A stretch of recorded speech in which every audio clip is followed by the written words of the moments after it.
There's like facing that way. All right, should be live. Supposedly.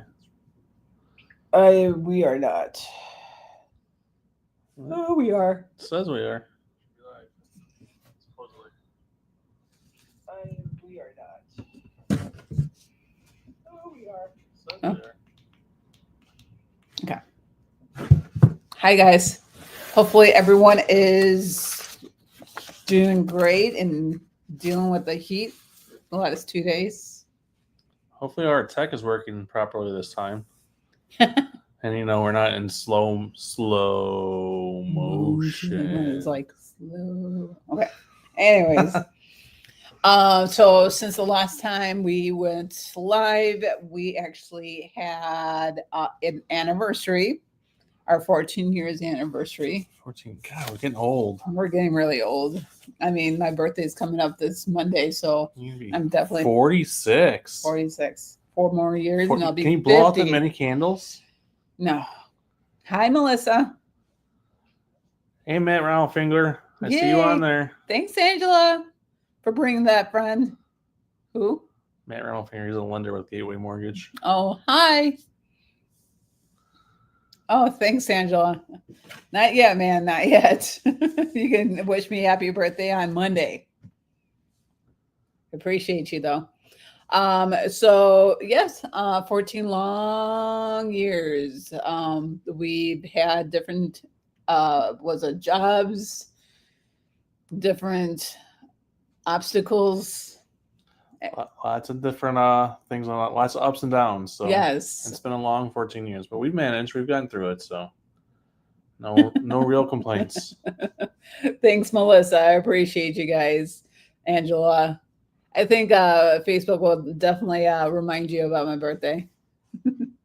But the last 3 years, we've actually worked together on real estate. So that is their first 3 years of actually working together. I'm surprised we haven't really killed each other. We do pretty good in real estate together. You get a little anxious because you want more control, I guess you could say.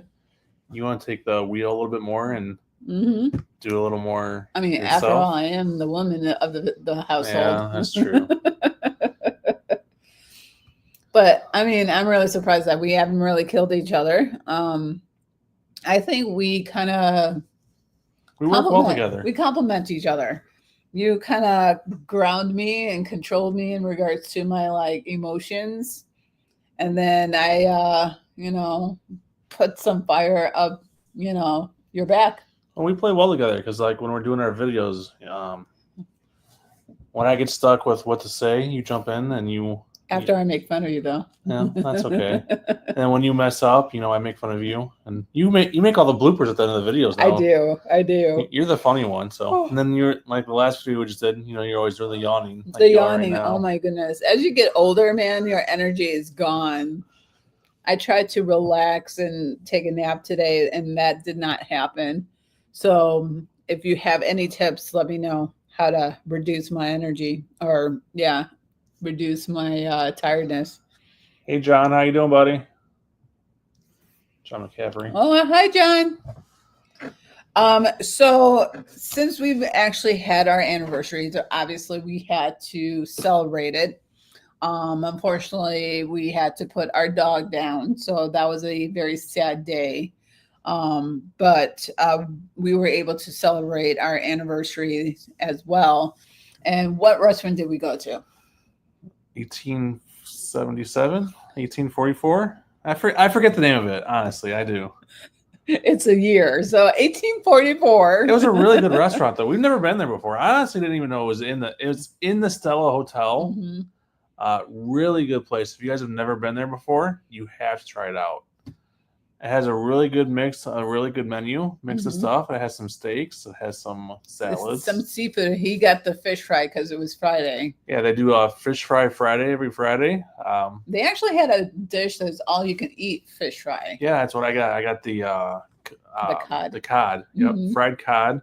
I was a little disappointed though because when you get the extra cod, they only bring out one fillet, and they're not very big. They're only like this big. But I mean, we can't all be big backs, though. That's true. I mean, I suppose it's a good thing because that way you're not, wasting food.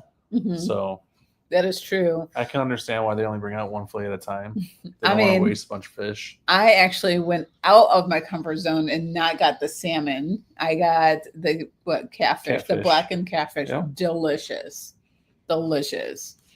But anyways, so moving on, I kind of want to dive into one of the questions that we had gotten over the 2 weeks about what would cause a home not to sell so quickly. And I know we've been doing recordings and YouTube's is right there, but this is actually a perfect time. So they asked, so they see the market, they see their neighbors, their house isn't selling as fast as they what was it, the previous years. Even the past half year as this year, because this year's been a red hot seller's market. That's true. From January until June, it's been a red hot seller's market. Houses are flying off the market. As soon as they're listed, they're selling within a week, even most houses. But it's slowing down. Like, we're seeing the market slow down. We're seeing days on market tick up a little bit.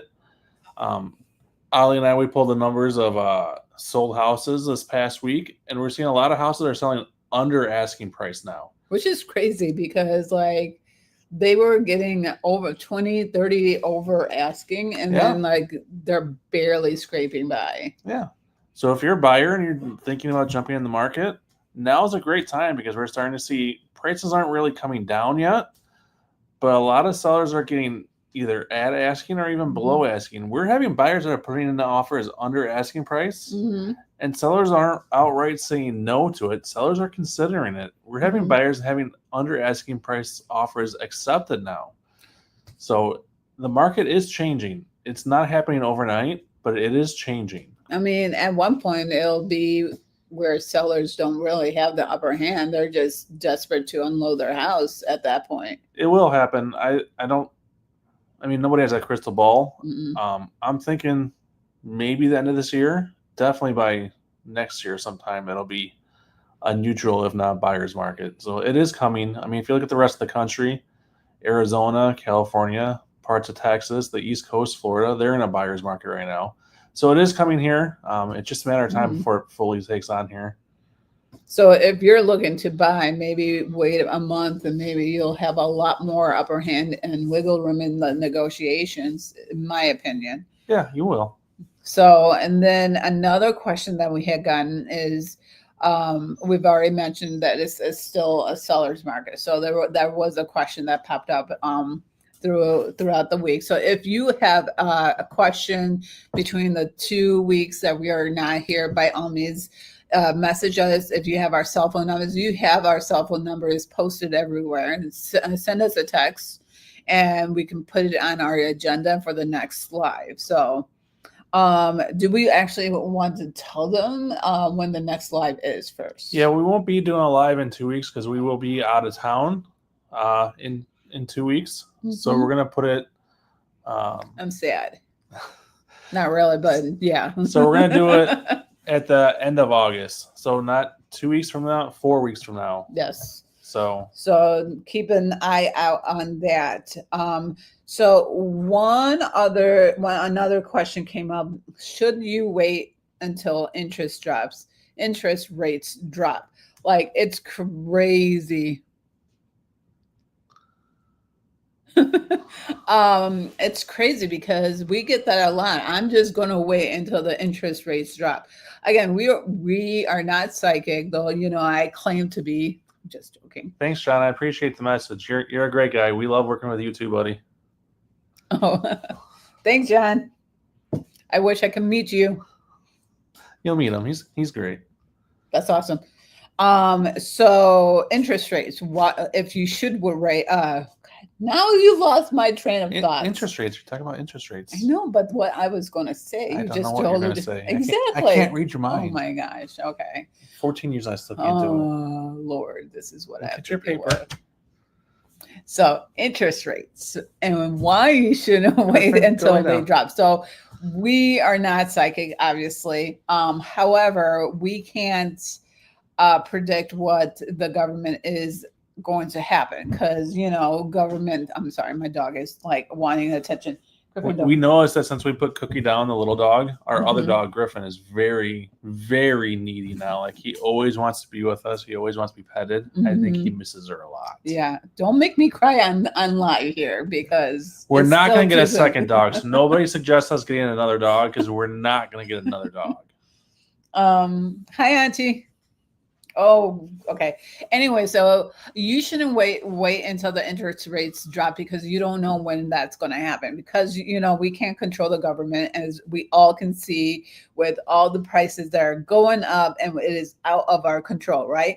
So interest rates, I wouldn't wait unless you can wait forever, because we don't know when it's going to drop. If you need to move, there's a reason why you're moving, correct? So I wouldn't wait. No, so don't wait for interest rates to drop, because nobody knows if or when that's going to happen. If you listen to our president, he wants interest rates to drop today, back down to 3% or 2%, which is probably a terrible idea for our economy. But I'm not an economist, so don't take my word for it. Our Federal Reserve Chairman thinks that's a terrible idea, so he's not going to do it. We'll see who ends up winning that fight. But if you can afford the house, then buy the house. And when the interest rates do drop, if they ever do drop, refinance it. It doesn't cost a lot of money to refinance. A lot of banks will refinance it for free or for really, really cheap. So if you can afford the house, if you can afford those monthly payments, and your credit score is good enough, just buy the house now and refinance down the road. That's what a lot of people do if they can afford it and they love it. You have to move. That's my best advice: is buy the house now and refinance later. So what just popped in my head as you were speaking, because that's what my brain does, are home projects.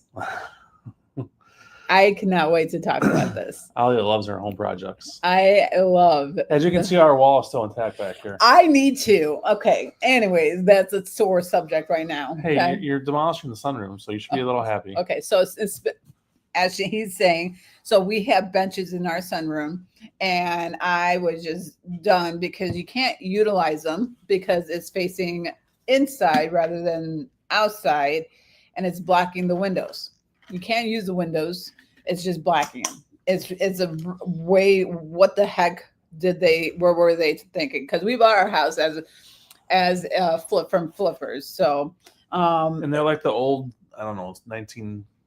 I mean, they're not even 1970. They're like the old windows where you like flip them open, and they have like storm windows and screen windows on them. So they're not really usable. The screens have disappeared, and even the storm windows are still there. It's the storm windows, and the cranks aren't working. So the cranks are missing because they were behind the benches, so you couldn't even open and close them. So I mean, we only utilized it for, let's say, storage, and we hadn't even looked at these storages for a long time. Even as paramedics, we have some. We still had IV supplies in there from when we were paramedics 13 we're not years ago. supposed to say that. We shouldn't be. We're not paramedics anymore. It's okay. Okay. Anyways, yes. So, IV supplies, and just in case, However, so yeah, it was like all spider webby. We haven't even looked at it in like years, and he's like, "No, we need every single one of this thing." Like. No, if we are not looking at it or touching it for more than a year, it needs to go, right? So finally. Although, what's kind of funny is that my overalls that I had, my insulated ones that I used for wintertime, you threw away. Oh, well, we're not going to, because it was an eyesore. Then this past winter, you're like, hey, go shovel the driveway. And it was like negative 20 degrees outside. You survived. I was like, well, where are my overalls at so I can stay warm outside? Oh. My wife threw them away. They were in the way. Regardless, so I decided to grab that sledgehammer and started like I cleaned out all the storage stuff, and I sledgehammer and demolished all of the benches. Oh my God, it is such a relief. I have to still clean up all the wood pieces and sweep and everything, but it is the biggest relief. I had finally did something, Weight off your shoulders. Oh my God, yes. But speaking of home projects in your household, who actually paints? Who actually does the demolishing? And do you guys all get along when you guys do it? Drop it down in the comments if you want to share. Do you guys agree on the home projects, or is one person want to do the home projects and one person doesn't want to? She always wants the home projects, but then if we flipped around the camera and I showed you our trim on the God, no, we are not. Well, I could show you how all these home projects usually go. So okay, that's why I say now, we wait till we have the money for them. Enough heat off of me. Let's flip into some real estate questions that we are going to we have gotten from people. So let's just see here. Get our minds off of home projects for a little bit there, guys. So someone goes, what is the biggest mistake that we see from buyers when they start searching for homes and or putting offers? Well, the biggest mistake is always the saying that is just not getting your pre-approval first. The seller that we have right now that's under contract, he has to buy a house too. And he found a house that he really likes in Summers. Huh. What? I just like to hit you, so I can tell. he found a house that he really likes in Summers, and he's like, I want to put an offer in. And it's like, okay, well, have you gotten your pre-approval yet? Well, I'm still working on that. Like, well, I mean, we can't really do too much until you get your pre-approval. Like, I can put the offer in, but the seller won't even look at your offer until you have your pre-approval, because the seller wants to make sure that you're a qualified, able buyer. Mm-hmm. So as a buyer, make sure you get that pre-approval first, because you can't really do anything until you have that pre-approval. The sellers want to make sure, even if we're in a buyer's market, the sellers want to make sure that you're a qualified, able, and ready buyer before they actually even look at your offer. So that's my advice in any kind of market that we're in, is make sure you have that pre-approval first. Yes. And also kind of tells you how much you can actually afford.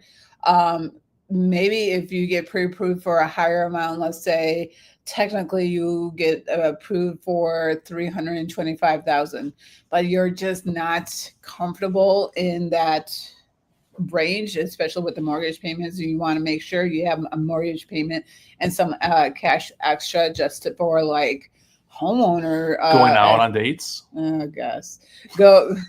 Like projects or things that go home improvements, or things that just stop working, like your furnace or our water heater, stove. Mm-hmm. What else? And our stove and dishwasher. Yeah, we have already shared that story. You gotta have that emergency fund. That's a big thing to have. Exactly. So what we definitely do recommend is a pre-approval. That is like the biggest thing. And we have a lot of buyers that we work with that are pre-approved up to a very large amount, and then they're like, "Hey, Curtis," and they're like, "You know what? I'm pre-approved up to like $450,000, but I only want to buy a house for $250,000 or $300,000." And that's perfectly fine. We're not going to push you to buy your max budget or your max pre-approval budget, because I wouldn't want to buy a house for $450,000. We can't afford that mortgage. We'd only want to buy a house for maybe $250,000 as well.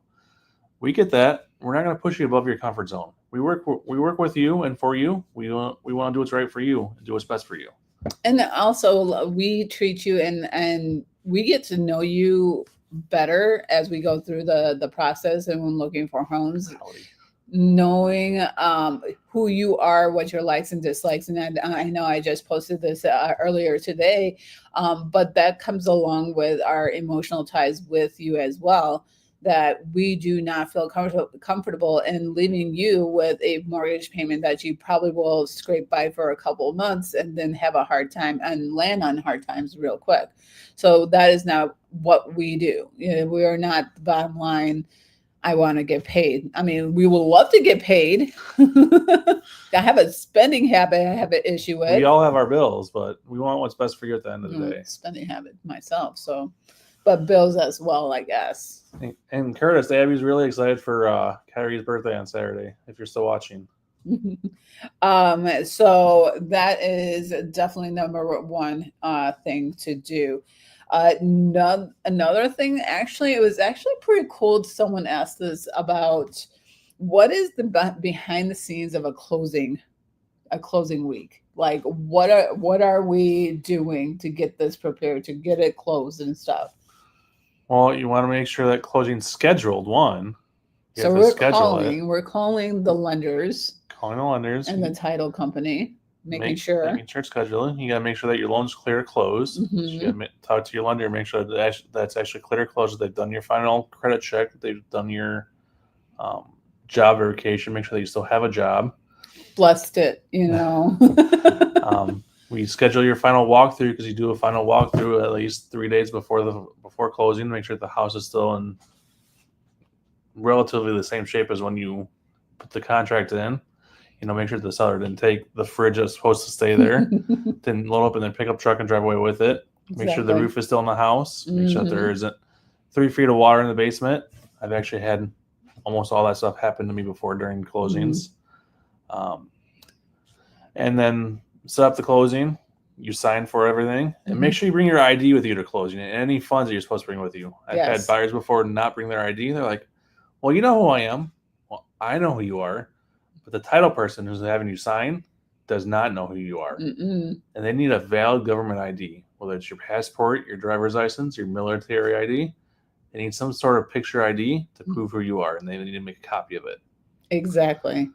And then closing day, Chad and I, we try to find some buyer's gifts or gifts for buyers or sellers. And that's where I usually shine, by the way. And I try to pick items that will match your personality. I don't just give you a bottle of wine and be done with it. I believe my last clients, Sean and Stacy, hopefully you guys can watch this. But I bought them skeleton unusual items because they love unique items. They bought a unique house. So it sure was. So I make sure I add a personal touch to those as well. So that, it's a lot of phone callings, emailing, and making sure everything lines up correctly. And that's after if the appraisal comes back okay. And everyone's holding their breaths when the appraisers are out. Appraisals are always the wild card, but generally we don't have too much problem with appraisals right now. So as we get in the buyer's market, that could change. So we'll see what happens in the coming months. Oh, I also want to touch upon this thing that came up after showing a person a house. She came to us after through our Facebook page. Thank you, Facebook, by the way. And she was interested in looking at houses, and she showed us some addresses off of Zillow.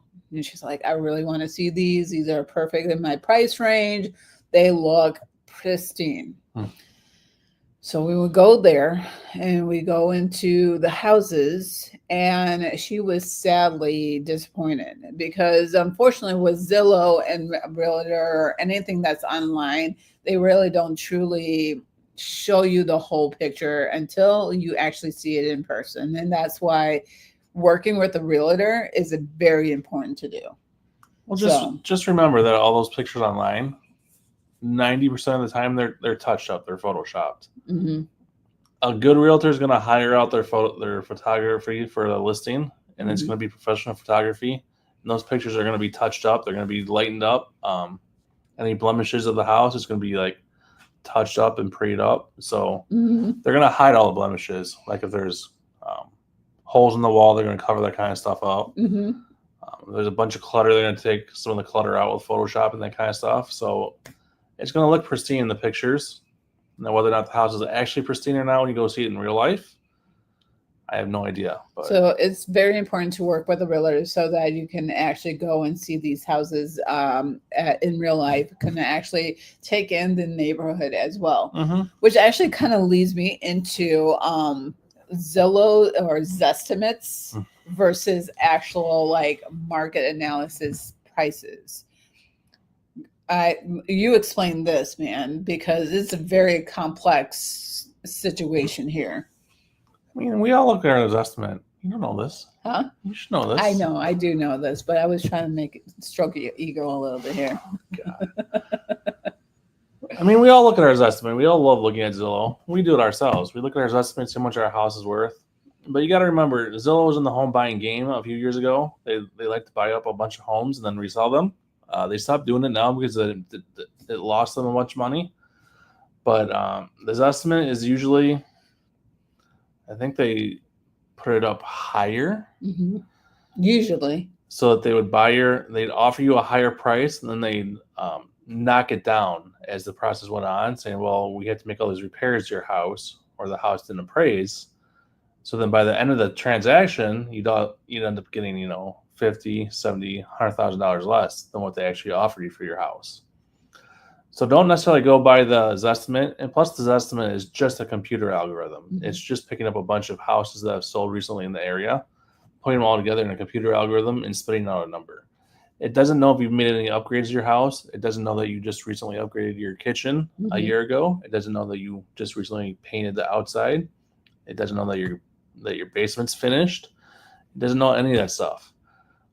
Or that in the wall bench that you just made. I wish I had it. Or that you just took out. When you ask Aalia and I for a CMA, you can tell us, hey, we just redid our basement last year. That's not in any of the Zillow or in the assessors stuff like that. So when you ask us for a CMA to get a real home value, you can tell us that kind of stuff, and we can add that into your CMA, and it gives you a more accurate assessment of what your house is actually worth. And then we come in and look at the house in itself, and then we kind of talk to you and kind of give you the idea of where the market is in regards to your fair market value of the house, meaning that it is how much you are willing to sell your house versus and how much a buyer will pay for it.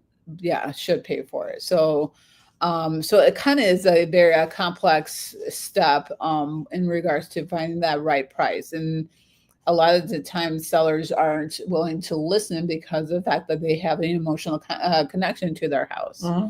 So take out the emotion part and start thinking about and listening to your realtor, because especially if they're good, they know the market. So, uh-huh.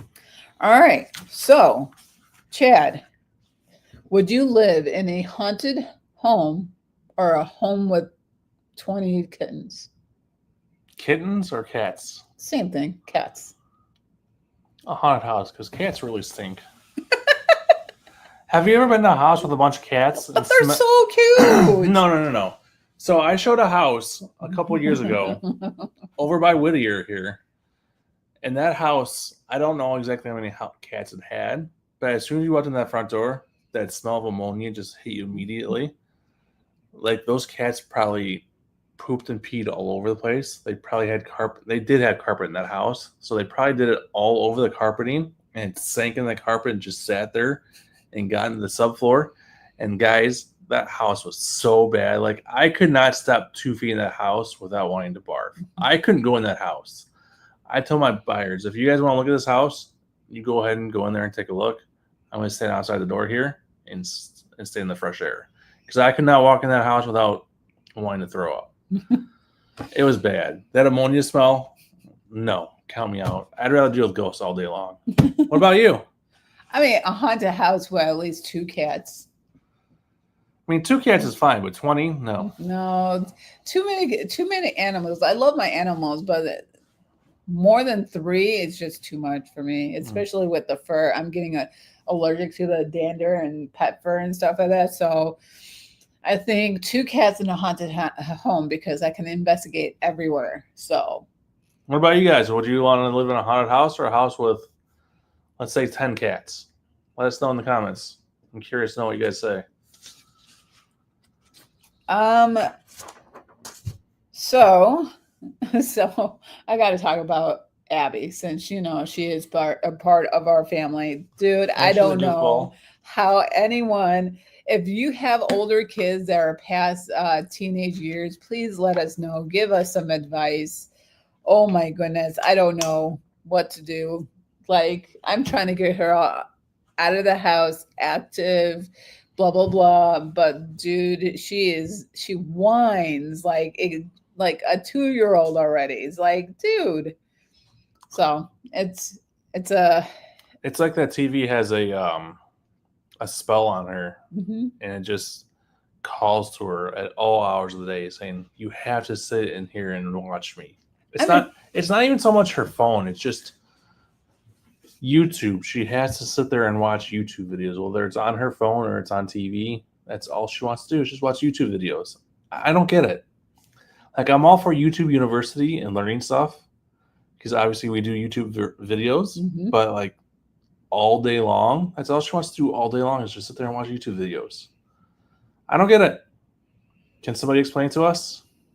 Because we are speechless on this one. So I would like to ask all of you and all of our viewers to drop it in our comments of, if you were to win the lottery, one, what kind of house would you like to buy? Or what kind of things that you want to add to your house? If you love your house, but you want to add to it. With my house, I want to get rid of this wall. I just want to get this wall done. This might be gone by the end of summer. Just an FYI, Chad. You've been warned. Your summer's right now. You better hurry up. You better find some money. So I don't know what to tell you. No, for real. It's like in our living room, there is a nook, the bay nook, right? The window? Yeah, the window. It's a bay window. I know, it's the bay window nook area. If you just say bay window. People anyways, moving on. I want to build a seat. You can't. There's a vent there. A seat with storage. I like how she just ignores my... Yeah, we'll figure that out. One step at a time. So a seat, like a base seat with nice cushions, very pretty. A little reading thing. It'll be beautiful. What do you think? That's what I would Help want. Me, please. And a bigger bathroom. Our bathroom right now on the first floor is really tiny. Ooh. Yeah, because we have so much space to build a bigger bathroom down here. You build a bigger house. What do you think? Yeah. With all this magical money we have? No, if we won the lottery, honey. Okay. If we won the lottery, yeah. I would just sell the house, buy a bigger house. I don't know. I have a lot of memories here. Oh. As I say, to remove emotions, I'm attaching my emotions. Hey, Becky. Screw the house. Buy a bigger house. All right, so there's a beautiful new listing today on Bristol, 5 acres at $1.1 million one. Oh, that's one I would buy. We could put horses there. But do we really want to take care of horses? Well, if we won the lottery, we pay somebody to take care of them for us. Becca says, "Hi, Aalia and Chad." Hi, Becky. True. That is one of my goals, to own a $1.1 million home. Then your mom would come up here and ride the horses, because she's always wanted to ride a horse. That is true. And she keeps saying to put Abby in riding lessons. That is true. That is true. So talking about $1.1 million home, like, what does that entail? How many bedrooms do you remember? I don't remember. I have to look at it. Did I put you on a spot? I just don't remember that. So what does $300,000 get you in Kenosha? Because obviously the $1.1 million home is pictures needed. Becky, I will send you the actual listing. Okay. Here, Becky, I'll show it to you right now. It is 4 bedrooms, 2.5 baths. That's crazy. Share screen. It is this listing.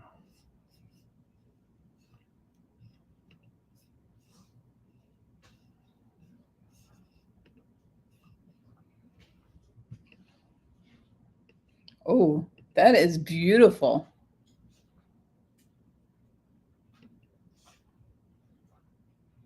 Becky, are you interested in this $1.1 million home? I'll hook a sister up.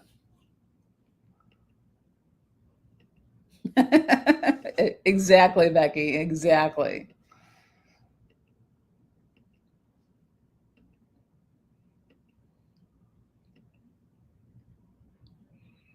I mean, look at this kitchen. I mean, look at the lawn or acreage. Look at that. Oh. Yeah, it's over 5 acres. Becky. I wish too, Beck. I wish too. Maybe we'll go into the lottery together. I mean, it's a little dated, like the wallpaper and stuff. What is it? I mean, it's my opinion, but everybody loves their own stuff. Mm-hmm. I mean, it's beautiful. And the acreage and the outside is the lawn. Whew. Can you imagine taking care of that? I mean, if you could afford that house, I'm sure you can afford to pay somebody to take care of your lawn. So, all right, let's go back to our awesomeness here. So you're asking what a right, Becky? Exactly. She says, "Let's start a commune. We can all live there." You were asking what $300,000 buys you in Kenosha. So $300,000 now in Kenosha is basically a starter house now. Mm-hmm. Our prices have gone up so much in the Kenosha area. Is that $250,000, $300,000 range is basically a starter house. It's kind of that 3-bedroom, 1.5, 2-bath house. Yeah, it's typically a ranch, usually a 2-story though. I need a ranch now. You'll find a lot of Kenosha has ranches or Cape Cods, so they're kind of ranches with that finished attic area. Yeah. But I mean, you're not going to find anything super fancy or special for $300,000. I mean, you'll find some diamonds in the rough, I guess, that are really nice and really updated. Mm-hmm. But generally, it's going to be a run-of-the-mill 1950s, 1970s house. Mm-hmm. That probably needs a little bit of updating, a little bit of TLC here and there. We're getting a lot of people who wants to look by the lake, so lakefront homes. Just to keep you in mind that a lot of the lake side homes have no AC unit because of them being built in the early 1900s, 19 to 1950s. Well, a lot of them were built in like the 1920s, 1930s. I don't even think they had AC back then. I don't know. I have to do my history research. I don't know if you're either. a historian, help a sister out here. And plus, I mean, you're that close to the lake. You have the lake breeze, so a lot of people just open the windows. You don't really need AC a lot of the year. I mean, true. These last few days, it's just been so dang hot that even the lake breeze doesn't even help you these last few days. So, but the joys of living in the Midwest kind of thing. So, would you buy that house or would you buy this house again?